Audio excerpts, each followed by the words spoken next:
Hey guys, subscribe for daily knife content. And if you're shopping for knives and gear, make sure you check out the description of the video you're watching right now for links to some great online retailers. There's also individual links for knives that I personally recommend. Thanks! What's going on YouTube? Metal Complex here, and today I have an insane battle video to share with you guys. I want to directly compare the Hinderer XM18 3.5 inch, the Demko knives 8020, in this case the MG 8020, and the Hinderer knives XM24. All of these models are extremely popular. All of them are in our faces all the time, largely thanks to channels like mine. But I think my audience, has wanted to hear me give my thoughts on this, and maybe there's going to be other people out there who would like to hear. This is the goal of this video. I'm going to compare each of these knives, give factual specs, compare them, give you guys, my thoughts on the advantages and disadvantages to each of these objects as an EDC knife, right? Something you're going to carry and use. I'm going to talk about all the elements. And then at the end, more towards the end, what I'm going to do is give my opinion as an enthusiast. Which knife is actually truly crowned king of my collection? I own all of these, right? That's what I'm going to do. And those are two separate things, because as a knife enthusiast, sometimes you appreciate elements that don't necessarily translate to utilitarian benefit. Sometimes it's just, I like it because I like it, right? So we'll do a kind of a, winner as far as carry and use, and then I'll give you guys my thoughts, my own personal taste, right? Thanks so much to my generous patrons who are supporting me right now. You can find links for a link for my Patreon right down in the description. And please make sure to follow me on Instagram at metal_complex. Depending on when you're watching this video, one or multiple of these knives might be available or unavailable. Not all Hinderer models are available at the exact same time. Demko, again, comes in and out. They're kind of scarce right now, right? They all take many forms. Here's what I'll do. I'll link everything that will populate based on what is currently available right down in the description. So if you want to see what you can get right now, including parts and accessories, because we obviously have some titanium that's been added to these, I'll link all that stuff right down below. So feel free to check out what you'd like.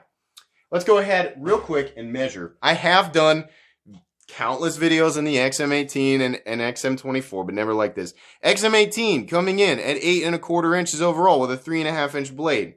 Demko 8020 coming in at 8.6 inches overall with a 3.65 inch blade. The cutting edge is actually 3.5 inches. I should have measured cutting edge on the XM18. It's 3¼ on the XM24. This is a big boy, 9¼ with a 4-inch blade, and curiously also a 3.5 inch cutting edge, but that's because it has a choil. Keep in mind, while the lengths will be about the same with the Hinderer XM18 and 24, right? With this guy, there's actually a skinny and a fatty version of it periodically that you can find. It's going to be thicker, thinner. It's going to be the same length. With the XM24, there was a skinny made. So this guy is very thick. The skinny is about the same thickness as this guy. These also come in multiple forms. So what we have here, it's been upgraded with titanium scale. The XM24 has as well, even though this one is aftermarket, not actually Hinderer. The base versions of these models come in G10 and are obviously less expensive. The Demko 8020 or the MG 8020 has a couple of forms as well. The standard G10 and steel version, and then we have this titanium version. Now, there's a custom version of this. If you look online and you're like, those things are like $800. Those are custom versions of the 8020. The standard or MG or machine ground versions are a little bit less expensive. Before we get into all that technical stuff, let's go ahead and weigh them.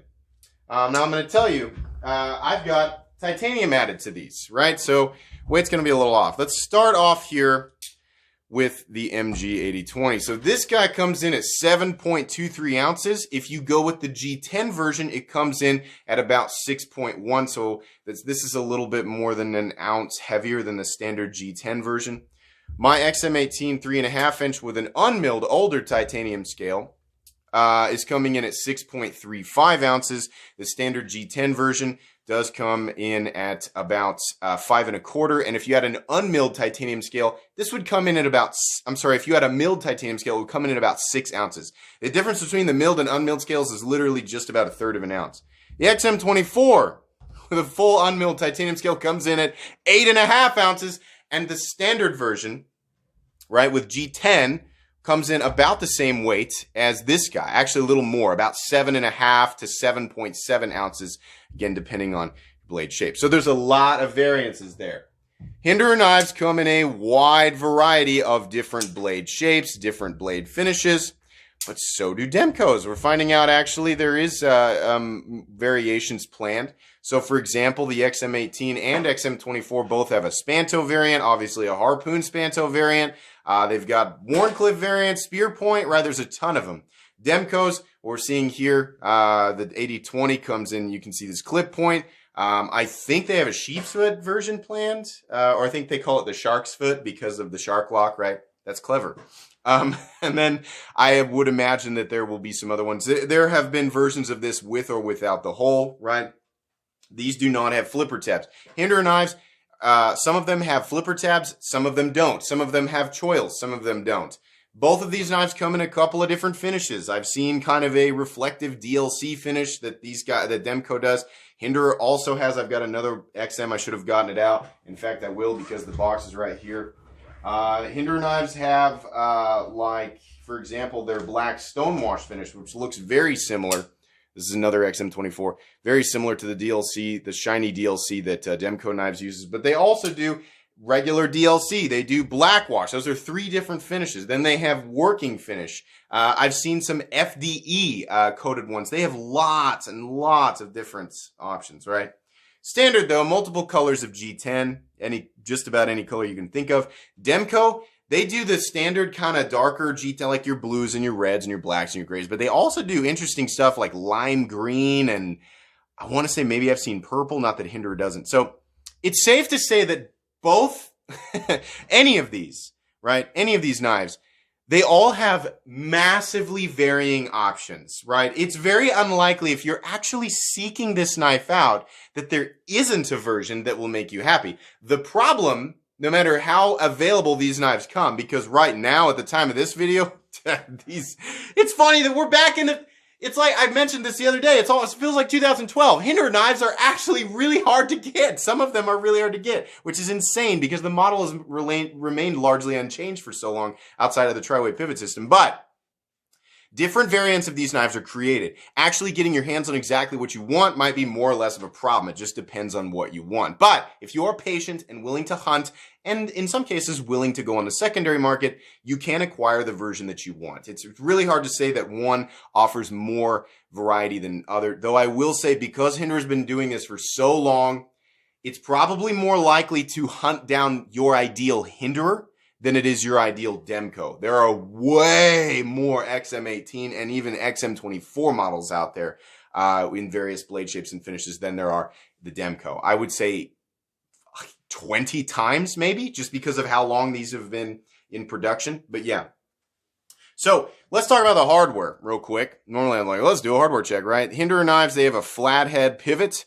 And then on the other side, oh, it's proprietary. It's not proprietary. It's a spanner. You just need a spanner bit. Right? You can get one, you can get the Hinderer one if you want to pay $80, or you can just use a penny with a notch cut in it. You can go down to your local hardware store and buy the appropriate spanner bit for between $2 and $5. It's really not that big of a deal. You can also turn these with a penny. Most of the time, the tolerances are good enough that this will not free spin. In some situations, you will need to hold that side. Would it be better with a Torx, like a captive setup, and then they just use a Torx? I mean, yeah, okay, but it's not, the flathead thing arguably is even more convenient because there's a flathead screwdriver within 10 feet of every living person on this planet. Not really, but basically, right? So it's really easy. These are hex. They are not Torx on the standard XM18 3.5 inch model, and the 24s, they're hex. This is special hardware, especially forged hardware, so it is very durable. I have never had an issue with the hardware. Hinderer knives are extremely easy to disassemble, and they always go back together the same way. If you have an older Gen 3 or Gen 4, it might not be the case because Hinderer's production quality got better and better and better over time to the point now where it is essentially perfect. These flawlessly come apart. We've got the, 3 on this side, then we have the Chicago end. Curiously, Hinderer uses Phillips for the pocket clip, right? So we technically have 1, 2, 3 different types of hardware for disassembly. While that might sound kind of cumbersome and frustrating, I cannot stress enough how easy Hinderer knives are to take apart and put back together. They also include the tri-way pivot system, which is really, really cool. That's a huge part of this video, guys. The tri-way pivot system allows you to swap between bearings, phosphor bronze, and nylon when you want to, depending on what you're going to do with your knife or what your preferences are for action or use or whatever. You can do that. Each of the new tri-way knives comes with what you want. It comes with it comes with all that stuff, right? It's not like you got to go buy the watch. No, it comes with all that stuff. So whatever your preferences are, that's here. That's something that is specific to Hinderer knives. With other models out there, not necessarily just 80-20, other knives, right? You can, if they come with nylon, you can buy washers. Some knives that have washers will have some weird bearings made for them. I mean, like some, knives can be, but these all come with that. As far as the system, the tri-way pivot system is proprietary for Hinderer, right? So it's all going to fit perfectly. It all functions perfectly, right? Action's better with bearings, but the phosphor bronze make it the truly hard use monster it's meant to be, right? So whatever, pick your preferences. The Demko 80-20, as of right now, is just bearings. I think this knife would have been really interesting, made a little bit more interesting than it already is. It's very interesting. If they did a version of it with phosphor bronze. Now, you would not get the same action. A big reason that this knife is so popular right now, and part of it has to do with the psychology of just not being able to get it, is that it's very fidgety, right? The modern knife world commands, there's some people are going to roll their eyes at this, and this is fine, I get it. We love fidget factor. The funny thing is that the development of the shark lock actually started way, way before the trend with fidget factor started to kind of take. I'm not saying, people just suddenly started to like playing with their knives. No, people have always liked that, right? But before this newer modern trend of like, ooh, fidget factor, because I'm going to sit on my couch and play with it, right? That kind of took off, right? Now, in this world, what we want to see is something that has that, but it translates to actual benefit in use, right? Let's talk about the action between the three. All of these have excellent action. It's the detent on the XM18, the detent on the 24, right? It is tuned for reliable, solid action, and these things are smooth. Very, very smooth. So is the Demko. The Demko also, fail, I'm at an angle here. The Demko also has that slot there. Well, some of them do. And it's got thumb studs, right? You can also just pull on the shark lock and release it like this. This has more means of deployment, right? If we're going to talk about quality of action, it's the same across the board, right? But how easy and convenient and comfortable are these knives to deploy? Which one's going to take the cake there? It's pretty easy, the Demko. This is way more comfortable and easy. This is an ambidextrous lock. While Hinderer's frame lock is very strong, the geometry on these things is excellent. These are professionally made. Some people don't trust frame locks in general because, it can slip. Yeah, the frame lock, it depends. The strength and reliability of a frame lock depends on essentially perfect lock face geometry. If you got wonky geometry, there is extra likeliness that it might disengage on you. But with Hinderer knives, no, I wouldn't worry about that. Hinderer has actually demonstrated how much weight his frame locks can withstand without disengaging, and it is beyond any normal human force. Can you put the thing in a vise and beat on it with a sledgehammer and get it to disengage? Maybe, but what the heck would you be doing with it in real life where that, is beneficial information, right? Now, the Demko 80-20, not only is it friendly and ambidextrous and easier to deploy and you have more options, right? Even if you don't get the little slot there, it's also stronger. The way that it, some people might argue, right? But Andrew Demko himself is actually, and this is the person who invented the triad lock. For people wanting to tell me, not as strong as the triad lock. No, Andrew Demko invented the triad lock. And he said, there's no reason why the shark lock shouldn't be as strong or maybe even perhaps stronger than the triad lock, which is amazing to me. The way that this thing works is there's this little coil spring that's kind of captive inside of this. Let me get a flashlight out here. We can't see it because it's inside. You can only see it if you take the scales off, but Sorry, I'm getting my flashlight.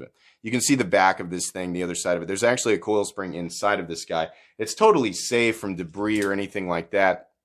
And very reliable, very durable. And essentially you pull back on that thing, and then this whole, it's sort of lipped, and the lock engages there underneath, where the blade ting connects. So the blade ting is connecting, rounding, nice shouldering there around the stop pin. It's all connecting. It's extremely solid. No blade play up, down, left, and right. The only way this is going to disengage is if you're cutting like this and you decide to pull back. It's not a natural circumstance. You'd have to be consciously going out of your way to disengage that. With the XM24 and 18, it's just like any other frame lock. You're holding it, you're using it. It's going to stay that way unless you do some type of odd movement. Your hand comes off of the frame lock and you're cutting and putting a lot of force on the spine beyond a natural human amount of force. And it's lock strength. The Demko is probably stronger, but it's in a completely and totally unnecessary way. But I still find it interesting. In terms of, the only way to declare a winner for action is just going to be convenience, right? Reliability, it's the same. Strength, for a normal human, it's essentially going to be the same. But convenience and just like ease, and also satisfaction. We're going to talk about fidget factor. Yeah, the shark lock, definitely. We didn't really talk about the hardware on this guy. This is preferable, actually. The hardware on the Demko here is, I believe it's a T10. I'm sorry, I'm getting my bits out here. Sorry. There we go. Are we going to focus? T10. You can pick up my tools and bits down in the description. This guy is T10 on the pivots, and I believe those are actually T8, which we will check. Having a rough time getting those bits out of there today. Yeah. T8 on this guy. Yep. And there's less, right? There's actually not less. We have 1, 2, 3, right? So ease of disassembly. I don't know if the shark lock really makes all that much difference. You probably have to hold it down. These are both simple construction, right? They have large hardware. There's technically, this is, I guess, a little teeny tiny bit simpler because of the heads, right? When you're taking something apart. But both of these knives, if you have to take them apart, are going to be pretty easy to take apart, right? I'm not going to really, there's not much to complain about there. Let's talk about dimensions here. These are both thick, but funny enough, the Demko is ever so slightly thinner, despite actually having a thicker blade stock than the XM18. This is 165 thousandths on the standard XM18. Fatties are 187, just like the 24s. Skinnies are 140 to 145. Standard XM18, 165 thousandths. Blade stock on this guy, 180 to 185 thousandths, which means it's very similar to the thickness of blade on the XM24. But it is actually thinner than both of them. That's funny. I really thought, this knife feels robust. It's very comfortable, but it's funny holding it up. It actually has thinner titanium. So, ergonomically, let's move into that. What that does here. Now, like I said, Hinderer knives have, they vary in that you can get them. Now, the XM24, it's not so much the case, right? But with the XM18, you can get versions with a choil up here. You can get versions without a choil if you go to DLT Trading, which I'll link those exclusives down below. You can get them with a flipper tab or without a flipper tab. I'll tell you guys right now, the XM18, the flipper tab's fine. It's hooked.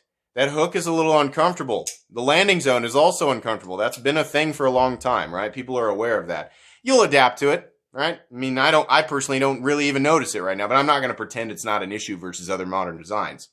The flipper tab itself, really, the XM18 itself is made better by just not having a flipper tab. The thumb studs are not placed ideally for deployment because they are the stops, which is great. Mitigates pressure away from the pivot if you're doing something a little silly with your knife, right? That's fine. But the position of them is not ideal for deploying it, especially on versions that have a flipper tab, and it's really true on this guy. I'm not even going to try. It hurts to deploy this thing. Now, the non-flipper versions of these knives, the detent the strength is reduced, so, which is fine. it makes them substantially easier to deploy. The best version of the XM18 3.5 inch, in my opinion, are the non-flipper versions. They're excellent. I like the ones with the choils because I can make full use. I can choke up on it, right? Very ergonomically comfortable. So if we're going to compare the best version, in my opinion, of the XM18 versus the ergonomics of this guy, what do I think? Both of these are comfortable. The back end of the XM18 to me is a little bit more preferable because I can move around and I don't have to worry about being confined by this area back here. I will say that the standard grip in this guy is definitely more comfortable than, you know, this one, but they're very close, right? This is a little tiny bit thinner in the hand, and the chamfering right here is a little bit more than the angle that you get on the XM18, but this is not uncomfortable. It's very, very comfortable, actually. Choked up, this is also comfortable, right? Now your hand is kind of being driven in right here. The inside of your hand is being driven into that point on the shark walk. The XM18 is definitely not so much the case. It's a little comfortable, but there's not as much room right here, right? If you're going to choke up on these blades, you're probably a little bit less likely to run your finger up on the blade of the Hinderer because there's a dip, right? On this knife, it's like it just goes right into the blade. So I mean, ergonomically, it's hard to say. I think that. You know, honestly, what it comes down to is what I'm feeling in the clip. The Hinderer clip, I actually really like the look of. I prefer the aesthetics of the Hinderer clip over the Demko. Should we pick up the 24 because it's not getting any love, right? Prefer that. The XM24 has a lot more room. You can only get, we didn't talk about this, you can only get the XM24 right now with a flipper. You can maybe find some very old versions of the 24 that are factory non-flippers, right? And then you have all the ergonomic freedom in the world. But the XM24, the newer production ones, all have flipper tabs. But you still have substantially more room. So this guy's very comfortable, right? The flipper tab, or I'm sorry, the pocket clip on both of them, though, does stick up a little bit. So you can feel that going into your palm. This is easier to get in and out of the pants because of that bill. But it's not as comfortable as this guy, because the bill actually points down. This means there's nothing smashing into your palm. On the flip side, though, it is a little bit harder to get that over the pocket seam with one hand. You almost kind of have to hold your pants and kind of force this thing over.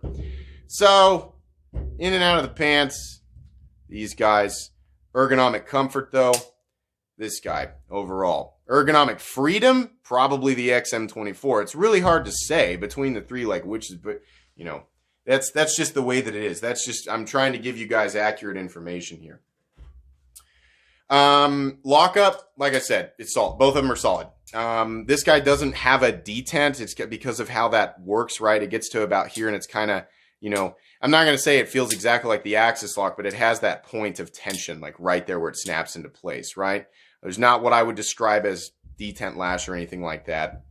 Overall fit and finish between the two, they're exactly the same. The quality between these knives is exactly the same. I'm not gonna, you know, tell you guys that one's necessarily better than the other. There is a huge benefit with this guy because it's ambidextrous. And I'm not saying like, obviously that's much more beneficial for left-handed people because Hinderer knives, they don't make a left-handed frame lock. They make scales where it's like a G10 scale and there's like a mounting position for the pocket clip for left-handed carry. And honestly, you can, like, even left-handed people can still, I'm right-handed and I can manipulate a frame lock, no problem. So you can, but it's not actually a left-handed frame lock. So the 80-20 is going to be more beneficial for people who are left-handed, but also for people like me who sometimes, while I'm working with a knife, sometimes I want my dominant hand to hold or manipulate whatever it is that I'm cutting, right? And then I want to cut with my left hand. It just depends on what it is that I'm doing, right? If you're a switch hitter knife user, this is super beneficial because it is arguably almost as easy to manipulate with your non-dominant hand. This is truly wonderful. I mean, that goes a long way, right? Absolutely. Pricing, we haven't talked about that yet. Pricing and availability. As of the time of this video, remember, if you're confused, if it doesn't make sense based on how available these are in your time, make sure you check the date on the video because this is likely to change. As of right now, the most available version of any of these knives is the G10 version of the XM18 3.5 inch. Ironically, at the time of this video, it's not available at all for whatever reason. More are coming. But yeah, $425 will get you G10 on the front, a titanium liner, and titanium. Actually, let me double check. I know a lot of people have asked about that. Is the liner for an XM18 actually titanium? I've got one right here. Here's the liner. Here's the magnet. It's titanium. That's it. No, it's not steel. On the ZT, it's steel. People are like, my ZT is steel. On the ZT, it's steel, and the frame lock's titanium. On the XM18, both the liner and the frame lock are titanium. Right? Then you get a G10 scale. $425, made in the United States. Standard pricing on the 8020, arguably the least available knife at the time of this video. Standard pricing is also $425, but you're getting G10 on both sides and steel liners, as far as I understand, which is fine, right? Blade steels, we didn't talk about that with Hinderer, but we will in a sec. This is CPM 20CV. I've heard he works with S45VN, S35VN, Crewwear, 3V, right? So there's a bunch of different blade steels. There's actually more blade steels being offered right now, Andrew Demko versus Hinderer. But blade steels on Hinderer, this guy's S35VN. Hinderer has also worked with S45VN, and of course 20CV and M390, which are analogs to each other, right?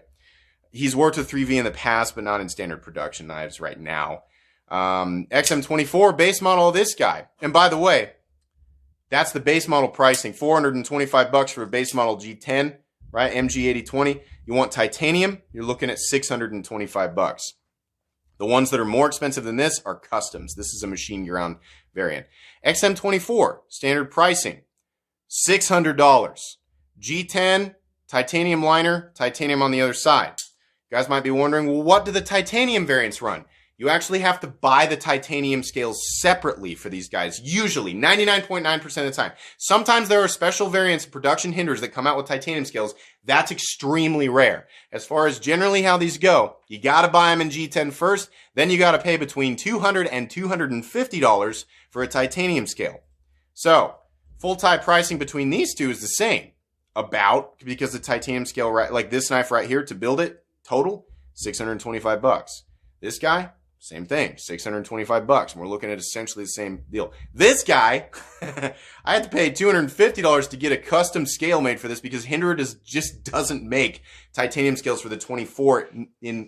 He has done it in the past, but it's ungodly rare. Even the 20, you might be wondering, why isn't this guy textured? I've got a textured titanium scale. It's just not on this guy, right? Even these are rare. They're hard to get. So this is an $850 knife. As far as pricing goes, I mean, the 600, the better pricing, right? This guy is kind of questionably priced. Coming from a Hinderer fan, the XM24 is questionably priced.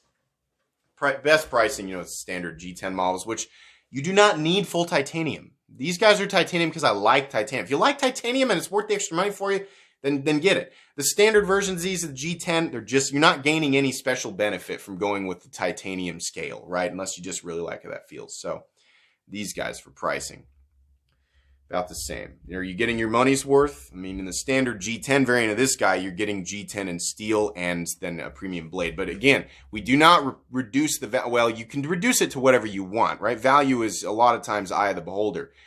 I do not reduce the value to the materials used for people wanting to say, I can get G10, titanium, and 20CV from this company for X amount, or I can get full titanium from this company.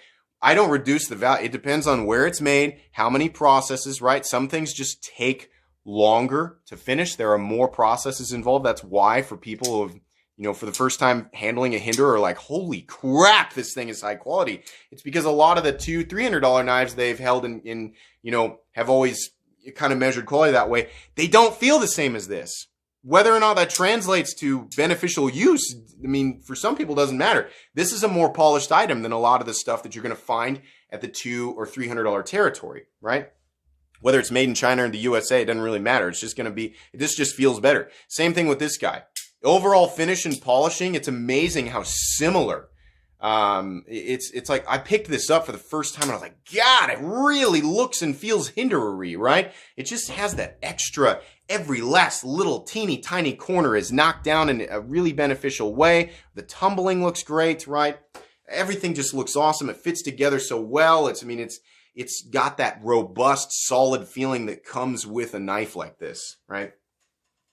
So, G10 base model variants, right? I mean, I guess if you're going to value titanium a little bit higher, I can understand that. I think maybe it's a slightly better price on the XM18, but if we're going to go full titanium, they're about the same.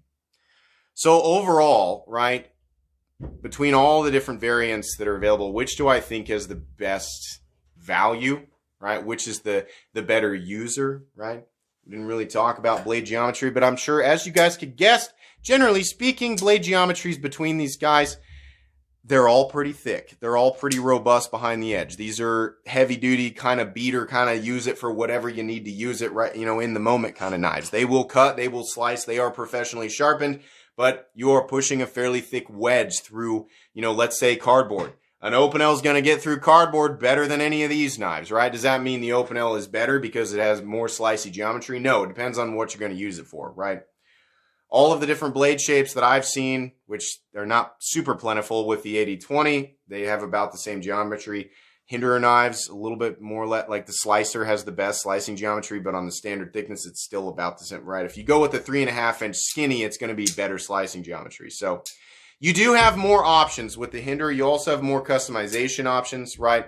Like I said, it's more likely you'll get exactly what you want between the Hinderer knives.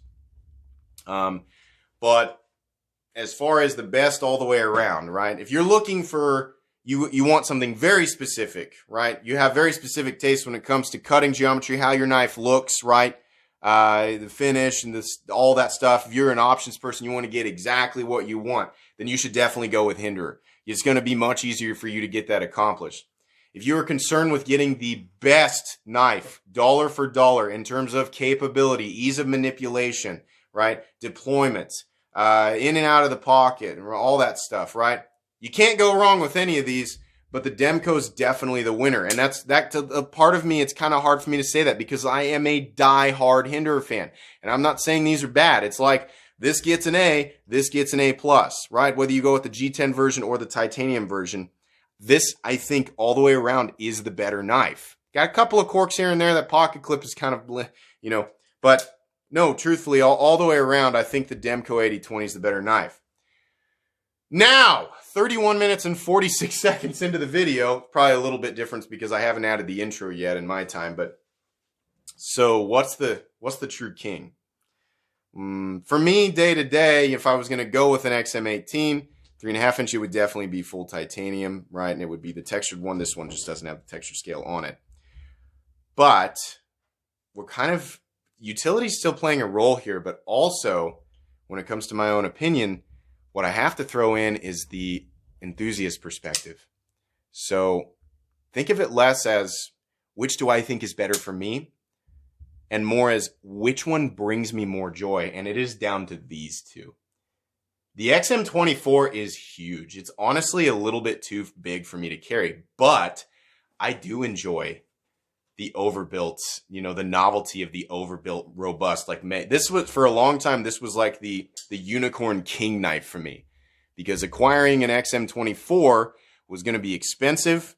Getting exactly the blade you want was going to be a little harder because they're not as plentiful as the XM18 and, you know, different blade shapes, right? Knife Center finally did an exclusive XM24 Harpoon Spanto, right? Then I got a tumbled one, which is perfect. And then I had this titanium scale made by Curtis Berry of Berry Knives. Check them out on Instagram and their website. So I had this thing made, and it is the titanium Ultra Beast that I always dreamed that it would be. Right? It is I enjoy the novelty of this thing being so ridiculous. It doesn't matter if it actually translates to, you know, is it actually more durable than the 80-20? I don't know. But I just like the thickness of everything and the insanity of it. But it's still refined and finished in a way that's like, it's confusing to the senses, right? You wouldn't expect that something like this would have this beautiful glassy action, or that all the little corners and everything were just beautifully knocked down. Oh, it's wonderful. I also love the aesthetic of it. I'm going to tell you guys, as far as these two knives go and how they look, especially this particular XM24, I actually like how the XM24 looks over the Demko. As far as visuals go, like when I pick this thing up and I look at it from different, you know, because it is definitely thicker. And this is an eye of the beholder thing, right? If you don't like the excessively thick knives, then you're not going to like this. But I like the big chunky elements of the 24. I love it. It's so big. I have so much room on this thing. It's just insane. Me personally, I like how the XM24 looks, but we have more senses that play a role in this from an enthusiast perspective than just sight. Sound, they both sound great. They both sound awesome, but this guy, especially when you do that, that sounds a little cooler to me than... This is great. It's nice and loud, and some people like to say authoritative. Authority! With sound. This guy sounds a little bit better. Now, all of the things are present in both of these knives. The steel a steel that I like, right? The tumbled titanium, the textured titanium, the monochromatic look, it's all present. Both of them are overbuilt and robust, and I love that. What it comes down to for me is how easy these knives are to manipulate. And the truth, I mean, it's straightforward, guys. The Demko is 100% easier to manipulate. So while I love how the XM24 looks, and it's always going to hold a special place in my heart, it just can't be my number one.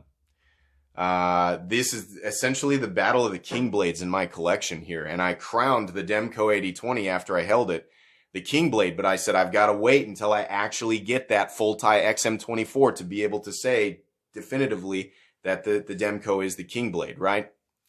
But it is. It is. This is the favorite knife in my collection. My second favorite knife in my collection right now is this guy, but my number one is still the 8020, right? Now, I think what Demko does in the future is only going to further bolster that. More blade shapes, more finishes, right? Better availability.